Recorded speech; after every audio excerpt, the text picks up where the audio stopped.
Latinísimo, nuestra TV online, presenta.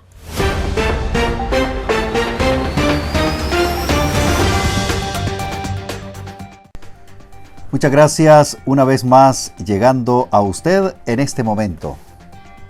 Latinísimo TV, con info latina, los principales acontecimientos que se registran en Francia, en Europa, en América y en todo el mundo. Jim Alvarado dándole las gracias porque nos permite llegar donde se encuentre, viajando en su casa, en su centro de labores, donde sea. Muchas gracias. Estamos listos, preparados para informarle.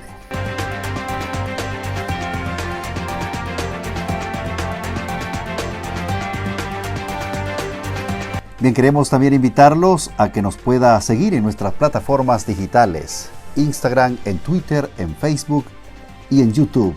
Usted nos encuentra como @latinísimo TV. Ahí puede informarse con más contenido de Info Latina. Y también tenemos mucho más programas que usted puede seguir. Muchas gracias. Queremos agradecer especialmente también a nuestros patrocinadores, Frecuencia Latina Radio.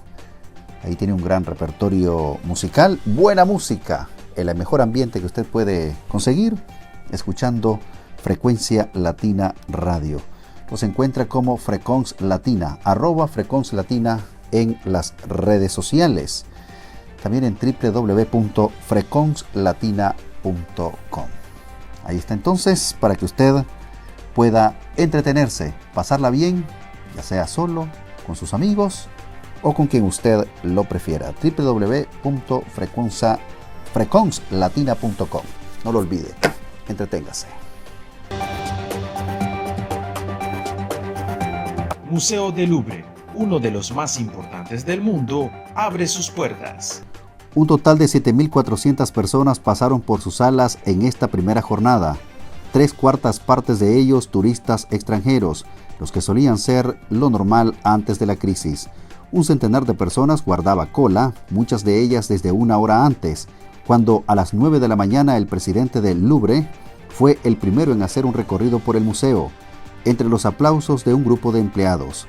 Alrededor de la mitad de los visitantes eran extranjeros y la otra mitad franceses, contentos de poder acceder al principal museo de la capital francesa, que ante esta situación ha decidido abrir el 70% de sus instalaciones durante unas semanas o meses. Más información en Info Latina. El reconocido abogado Éric Dupond-Moretti fue nombrado este recién pasado lunes 6 de julio por el nuevo primer ministro, Jean Castex, como el guardián de los sellos, una expresión que denomina al ministro de Justicia francés. Conozcamos por qué. La llegada al gobierno de este ilustre abogado, temida por los tribunales de justicia, es una de las sorpresas del nuevo gobierno.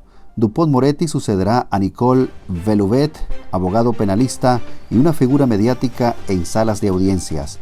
Éric Dupond-Moretti acaba de convertirse a los 59 años en el ministro de Justicia, quien reemplazará a Nicole Belloubet. Conocido por su franqueza, pero también por su virulencia hacia los magistrados, el ilustre abogado, quien es apodado como el acusador, fue designado este lunes como el guardián de los sellos, uno de los nombramientos sorpresa de este nuevo gobierno. Más información, vamos a retomar el caso del COVID-19. El nuevo primer ministro francés, Jean Castex, señaló este recién pasado miércoles que está trabajando para que el país esté listo ante una nueva oleada del coronavirus, pero excluyendo un confinamiento general como el que se aplicó durante casi 3 meses entre marzo y mayo recién pasado. Conozcamos por qué. El primer ministro Jean Castex, que antes de llegar al gobierno la semana pasada había estado ocupado en la desescalada que se inició el 11 de mayo, explicó que su misión ahora es preparar a Francia para una eventual segunda ola, pero sobre todo preservando en ese caso la vida económica y social. Insistió Castex en que la intención ahora es ser selectivos en las medidas restrictivas.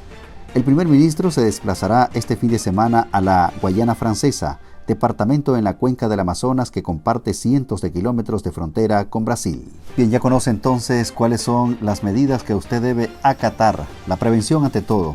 el cuidado, evitar contagios de coronavirus o COVID-19. Solo así podemos evitar que siga propagándose esta pandemia. Hay que cuidarse. Vamos a una pausa. Regresamos con más en Info Latina a través de Latinísimo TV.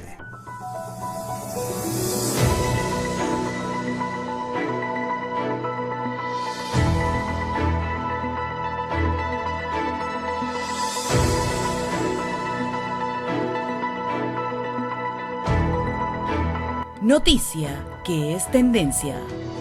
Parlamento Europeo aprobó resolución en la que alerta que crisis en Venezuela se ha agravado. En una resolución pactada entre los principales grupos políticos, populares, socialistas y liberales, el Parlamento Europeo aprobó una resolución en la que critica las amenazas del régimen de Nicolás Maduro contra el bloque por adoptar sanciones.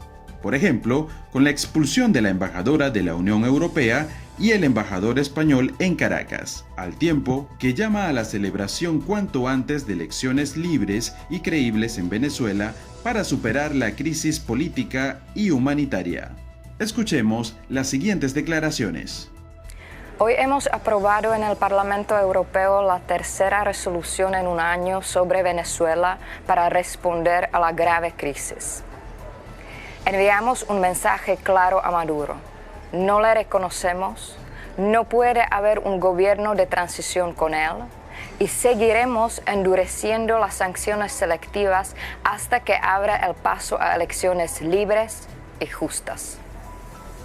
Más allá de ampliar las sanciones a los funcionarios del régimen, un punto clave para mí personalmente era pedir la prohibición de venta y circulación del oro de sangre venezolano en Europa. Me agrada que nuestra petición haya sido incluida en la resolución.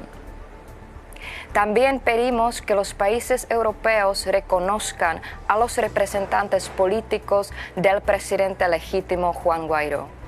Yo espero y pido que den incluso un paso más y que revoquen la acreditación de los embajadores de Maduro en Europa ya. No reconocemos su gobierno como legítimo y por lo tanto tampoco deberíamos de reconocer a sus representantes diplomáticos. La Unión Europea está con los venezolanos.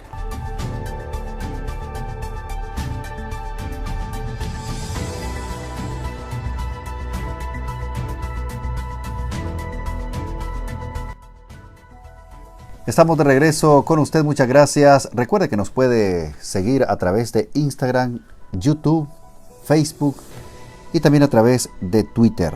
Usted se puede informar aún más, encontrar más contenido en www.latinisimo.tv.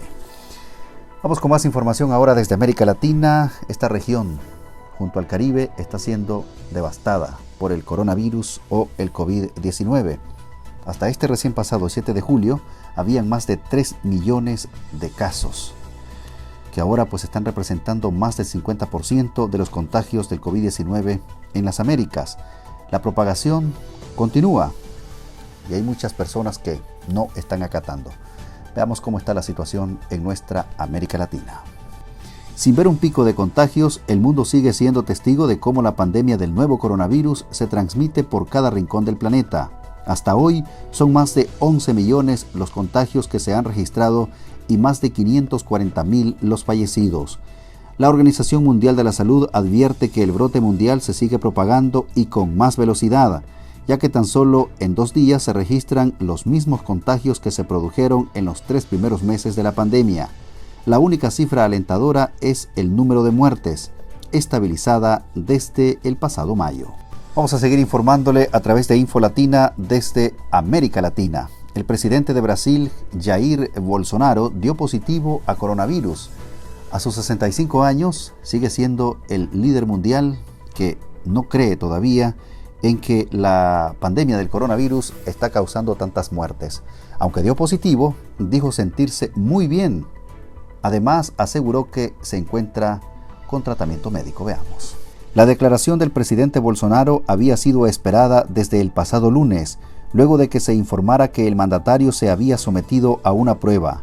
El presidente realizó el test después de presentar algunos síntomas como fiebre moderada. Confieso que creí haberlo contraído hace unos meses atrás, pero no esperaba que esto hubiera ocurrido conmigo, aseguró el mandatario, quien canceló su agenda de los próximos días y permanecerá en cuarentena, aunque informó que seguirá despachando mediante videoconferencia.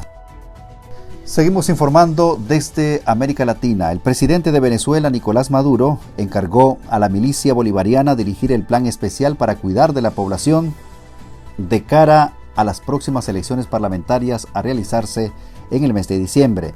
Esto en el marco de la pandemia por el COVID-19. Venezuela hasta este momento está contabilizando casi 8.000 casos de esta nueva enfermedad. Hay que destacar que 71 muertes están incluidas en esta estadística que se maneja en el país petrolero en el Caribe. Vamos a conocer más en el siguiente reporte. El presidente venezolano Nicolás Maduro ha encargado a la milicia bolivariana dirigir el plan especial para cuidar la salud del pueblo durante las elecciones parlamentarias previstas para el próximo 6 de diciembre, en el marco de la pandemia del coronavirus. Venezuela contabiliza 7.693 casos de coronavirus, incluidas 71 muertes, tras sumar en las últimas 24 horas otros 282 casos positivos, 239 de los cuales son de transmisión comunitaria y 43 importados, y 3 decesos, de acuerdo con el balance ofrecido por el vicepresidente de Comunicación, Jorge Rodríguez. Maduro impuso una cuarentena nacional que comenzó a relajar en junio, con un plan por el cual se alternan una semana de apertura y otra de confinamiento. Desde el lunes se rige de nuevo el confinamiento. El gobierno achaca el aumento de los contagios al regreso de los migrantes venezolanos desde países vecinos como Colombia y Brasil, si bien la oposición lo atribuye a un sistema sanitario que ya estaba colapsado antes de la pandemia por la crisis humanitaria que Venezuela arrastra desde hace años. Bien, vamos ahora a una nueva pausa. Gracias por informarse con nosotros en Info Latina. Tenemos una gran, amplia y variada programación en el canal Latinísimo TV. No se la pierda. Entre a nuestras plataformas y ahí conocerá de qué le estamos hablando. www.latinisimo.tv, también la dirección que usted debe visitar para conocer aún más de qué se trata. Vamos a una pausa. Vamos a volver con más en Info Latina.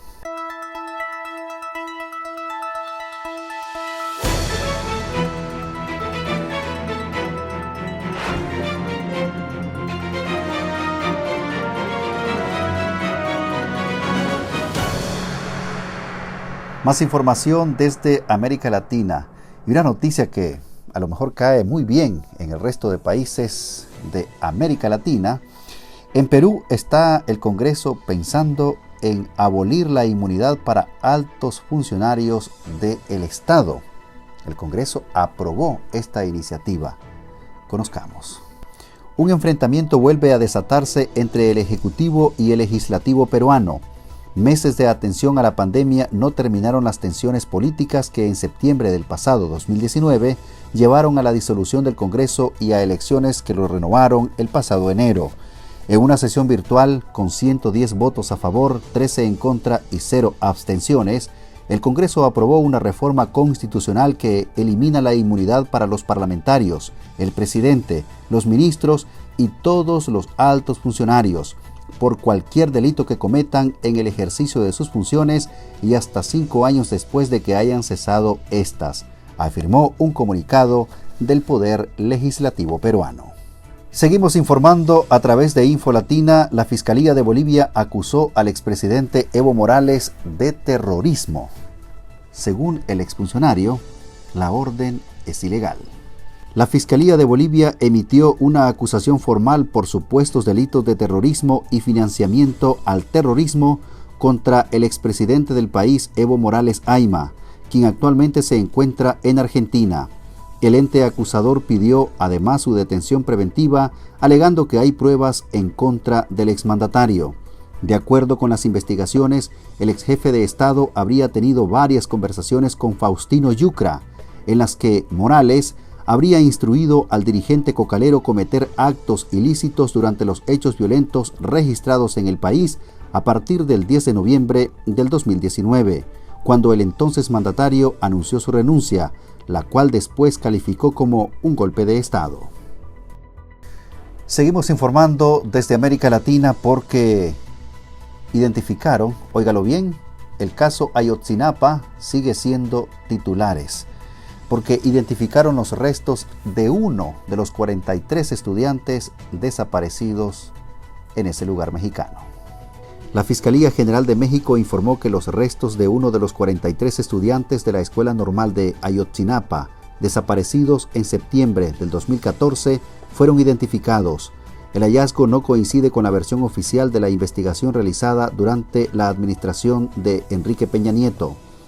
La Fiscalía General de la República reveló un avance en el caso de los 43 estudiantes de la Escuela Normal Rural Raúl Isidro Burgos de Ayotzinapa, que desaparecieron el 26 de septiembre del 2014 y cuyo incierto paradero ha afligido a la sociedad mexicana desde la fecha. El estudiante Cristian Alfonso Rodríguez Telumbre fue identificado después de que unos restos descubiertos en febrero de 2019 y analizado por la Fiscalía fueran enviados al Instituto de Genética de la Universidad de Innsbruck en Austria, donde se determinó que las muestras coincidían con el ADN del joven. Los restos analizados en Innsbruck también se sometieron al análisis catastrado del equipo argentino de antropología forense, que ratificó el resultado obtenido por el Instituto Austríaco. Ambas investigaciones concluyeron que los restos pertenecían a una extremidad inferior. Muy bien, con esta información estamos llegando a la parte final de Info Latina en esta nueva emisión. Quiero aprovechar para enviar un saludo para Iván, saludos también para Norman. Muchas gracias por estar en sintonía en la ciudad de París, en Francia. Muchas gracias, saludos también para Luis, al igual que para Tony. Están todos sintonizando Info Latina en este momento, exactamente en Villejuif, en Saint-Denis y en Pontoise. Ahí están exactamente sintonizando Info Latina. Muchas gracias. A nombre de todo el equipo que hace posible que usted se informe, muchas gracias. Déjeme decirle que detrás de cámara hay un gran y consolidado equipo de Latinísimo TV. Muchas gracias. A nombre de Jonah Cabrera, a nombre de Claudia Olvera y todos bajo la dirección de Mauricio Pineda, muchas gracias. Jimmy Alvarado, aquí frente a usted.